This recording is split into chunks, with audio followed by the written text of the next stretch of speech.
America ও ইরানের মধ্যে যুদ্ধ থামাতে চলমান আলোচনায় এবার সামনে এসেছে বড় অর্থনৈতিক প্রতিশ্রুতি। নতুন আলোচনার মধ্যেই তেহরানের অর্থনীতিতে বৈদেশিক বিনিয়োগের সম্ভাবনা তুলে ধরছে ওয়াশিংটন। তেহরান যদি পরমাণু কর্মসূচিতে দীর্ঘমেয়াদী সীমাবদ্ধতা মেনে নেয়, আঞ্চলিক নীতিতে পরিবর্তন আনে এবং সশস্ত্র গোষ্ঠীগুলোর প্রতি সমর্থন পুনর্বিবেচনা করে, তাহলে নিষেধাজ্ঞা প্রত্যাহার, আন্তর্জাতিক বিনিয়োগ এবং $300 বিলিয়ন পুনর্গঠন তহবিলের সুযোগ পেতে পারে, এমন বার্তা দিচ্ছে ওয়াশিংটন।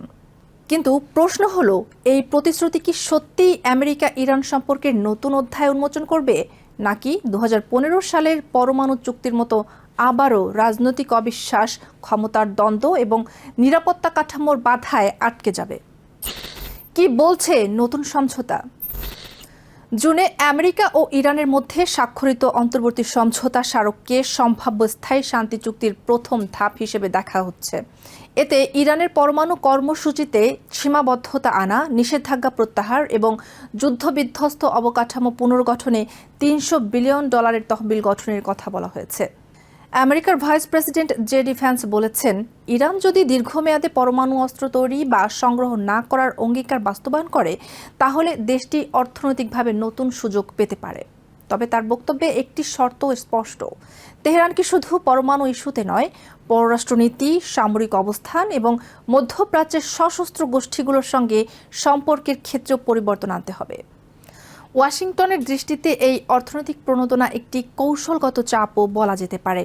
এর লক্ষ্য হল নিষেধাজ্ঞা শিথিল ও বিনিয়োগের সুযোগকে ব্যবহার করে ইরানকে দীর্ঘদিনের আমেরিকা বিরোধী অবস্থান থেকে সরিয়ে আনা। কিন্তু তেহরানের শাসন ব্যবস্থা সেই ধরনের পরিবর্তন গ্রহণ করবে কিনা, সেটি এখন সবচেয়ে বড় অনিশ্চয়তা। 2015 সালের চুক্তি কেন সতর্কবার্তা? এই প্রশ্নের উত্তর খুঁজতে গেলে ফিরে যেতে হবে 2015 সালে। সে বছর তৎকালীন আমেরিকান প্রেসিডেন্ট বারাক ওবামার প্রশাসন ইরানের সঙ্গে joint comprehensive plan of action বা জেসিপিও এর চুক্তি করে। চুক্তির আওতায় ইরান তার পরমাণু কর্মসূচিতে কিছু সীমাবদ্ধতা মেনে নেয়। বিনিময়ে তেহরানের ওপর আরোপিত কিছু আন্তর্জাতিক ও আমেরিকান নিষেধাজ্ঞা শিথিল করা হয়।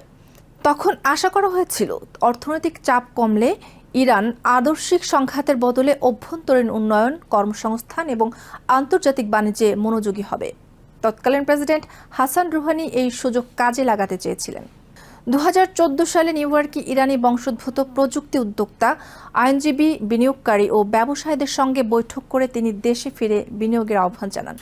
রুহানির ধারণা ছিল, প্রবাসী ইরানিদের পুঁজি, দক্ষতা ও আন্তর্জাতিক যোগাযোগ কাজে লাগালে ইরানের অর্থনীতি দ্রুত ঘুরে দাঁড়াতে পারবে। কিন্তু তার উদ্যোগ রাষ্ট্রের ভেতরেই বাধার মুখে পড়ে। ধর্মীয় নেতৃত্ব, নিরাপত্তা বাহিনী এবং সামরিক অবকাঠামোর প্রভাবশালী অংশ বিদেশি বিনিয়োগকে শুধু অর্থনৈতিক সুযোগ হিসেবে দেখেনি, তারা এটিকে পশ্চিমা রাজনৈতিক ও সাংস্কৃতিক প্রভাব বিস্তারের সম্ভাব্য পথ হিসেবে বিবেচনা করেছিল। বিদেশি বিনিয়োগের সবচেয়ে বড় বাধা কোথায়? ইরানের অর্থনীতির বড় অংশ নিয়ন্ত্রণ করে ইসলামিক রেভলিউশনারি গার্ড কর্পস বা IRGC এবং ধর্মীয় নেতৃত্ব ঘনিষ্ঠ আধা সরকারি প্রতিষ্ঠানগুলো। নির্মাণ, জ্বালানি, বন্দর, টেলিযোগাযোগ, ব্যাংকিং, পরিবহন এবং আমদানি রপ্তানির মতো বহু খাতে তাদের প্রত্যক্ষ বা পরোক্ষ প্রভাব রয়েছে। অর্থনীতি পুরোপুরি উন্মুক্ত হলে স্বাধীন বিদেশি বিনিয়োগ, নতুন প্রতিযোগী এবং স্বচ্ছ ব্যবসায়িক কাঠামো তৈরি হতে পারে।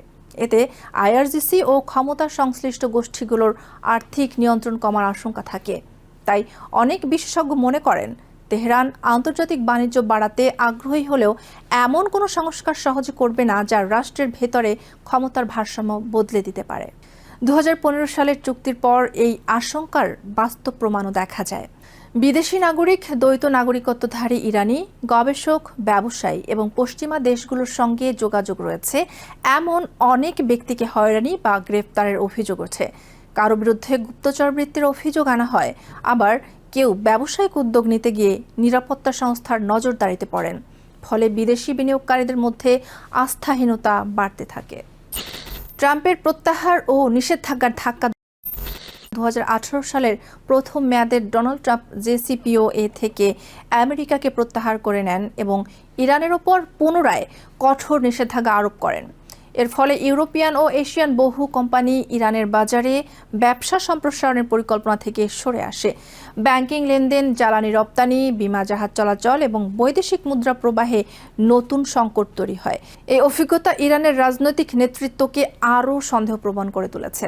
তেহরানের যুক্তি, কোনো আমেরিকান প্রশাসনের সঙ্গে করা চুক্তি পরবর্তী প্রশাসন বজায় রাখবে এমন নিশ্চয়তা নেই। ফলে নতুন আলোচনায় ইরান শুধু নিষেধাজ্ঞা প্রত্যাহারের প্রতিশ্রুতি নয়, বরং বাস্তবায়নের গ্যারান্টি চাইবে। যুদ্ধ নেতৃত্ব পরিবর্তনের পর নতুন বাস্তবতা।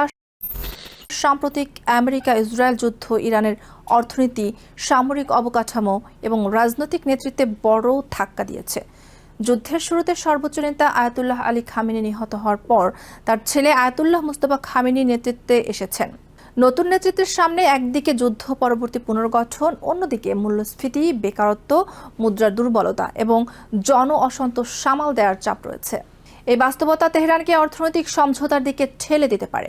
কিছু বিশ্লেষক বলছেন, ইরানের নতুন প্রজন্মের নিরাপত্তা ও রাজনৈতিক নেতৃত্ব আদর্শিক সংঘাতের চেয়ে রাষ্ট্র পরিচালনা, অর্থনৈতিক স্থিতিশীলতা এবং ক্ষমতা টিকিয়ে রাখার বাস্তব প্রয়োজনকে বেশি গুরুত্ব দিতে পারে। একে তারা বাস্তববাদী জাতীয়তাবাদ হিসেবে দেখছেন। তবে মুস্তফা খামেনি দীর্ঘদিন তার বাবার দপ্তরের কার্যক্রমে প্রভাবশালী ছিলেন।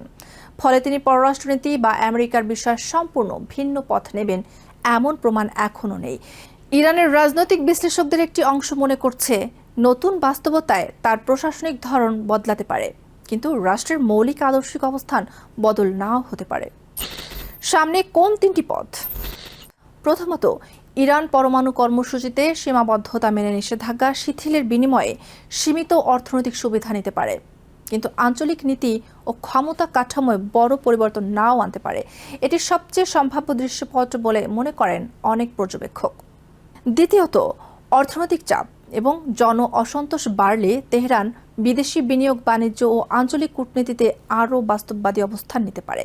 এতে আমেরিকা ও ইরান সম্পর্কের আংশিক স্বাভাবিকরণের সুযোগ তৈরি হবে। তৃতীয়ত, পরমাণু ইস্যু, আঞ্চলিক সশস্ত্র গোষ্ঠী এবং নিরাপত্তা প্রশ্নে দুই পক্ষের বিরোধ বাড়লে সমঝোতা আবারও ভেঙে যেতে পারে।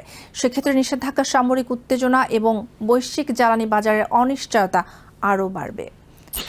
পরিশেষ, আমেরিকার বিনিয়োগের প্রতিশ্রুতি ইরানের জন্য বড় সুযোগ হতে পারে, কিন্তু অর্থনৈতিক পুনরুদ্ধারের পথে সবচেয়ে বড় বাধা শুধু নিষেধাজ্ঞা নয়, রাষ্ট্রের ভেতরের ক্ষমতার কাঠামো, নিরাপত্তা সংস্থার প্রভাব এবং আমেরিকার প্রতি গভীর অবিশ্বাসও সমান গুরুত্বপূর্ণ। তাই নতুন সমঝোতা সফল হবে কিনা তা নির্ভর করবে তেহরান কতটা বাস্তব পরিবর্তনের প্রস্তুত এবং ওয়াশিংটন কতটা স্থায়ী ও বিশ্বাসযোগ্য প্রতিশ্রুতি দিতে পারে তার উপর। নিউ ইয়র্ক থেকে সম্প্রচারিত TVN 24 টেলিভিশন, বিশ্বজুড়ে বাঙালির কণ্ঠস্বর।